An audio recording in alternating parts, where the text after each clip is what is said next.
Hey guys, how's it going? Welcome back to the Daily Z. It's been a while since we posted, and there's a couple reasons for that. Originally, when we were posting up videos a while back, we didn't really have the space for it, and where I live, it's quite windy, so it just didn't work out the way that we wanted it to. Another reason we kind of stopped making those videos is we didn't really have the tools necessary to do this kind of work.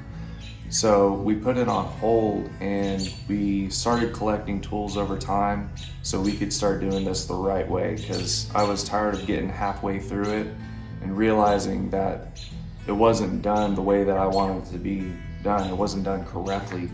So that's another reason we just put these videos on hold, even though there wasn't really that many of them.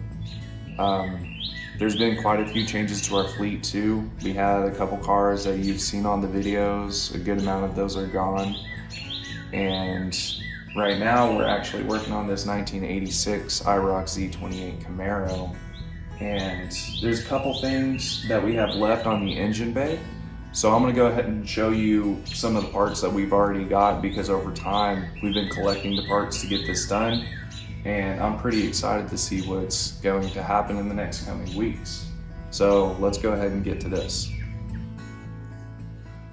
So this is a good amount of the stuff that I've already collected for the car.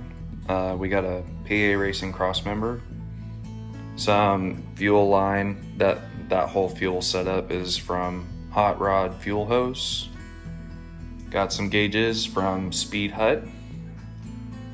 Some aluminum hubs from bigbreakupgrade.com. Got a bunch of polyurethane mounts. Holley Terminator harness and computer kit for the LS3. We have a B-Cool radiator with some 4th generation fans. We have a transmission crossmember from Holley as well. And this is our Circle D stall converter that we're going to be using with the 4L80E. Okay, so on the engine bay, we don't really have much left. There's just some smaller parts that we couldn't really reach very well.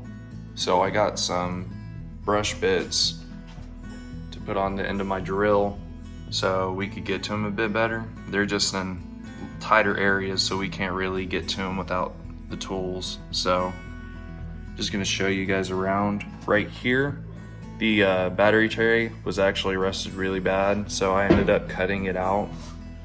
Just show it to you guys real quick.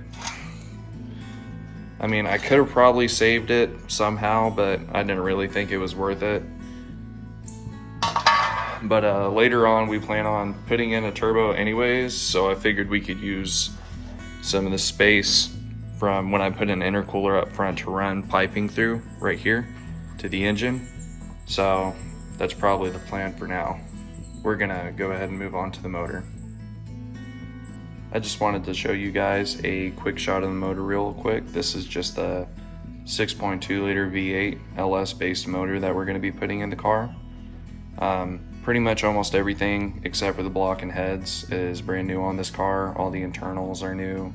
The valve train is new. Intake is actually new. I bought that from Summit Racing, so that's gonna be really fun to have in the car. So as you guys can see, we got a ton of work that we still need to do on this car. So I'm gonna be trying to post up videos every single week so you guys can keep up with what we are going to be doing to this car. And that's pretty much gonna wrap it up for this one. So I'll see you guys on the next video.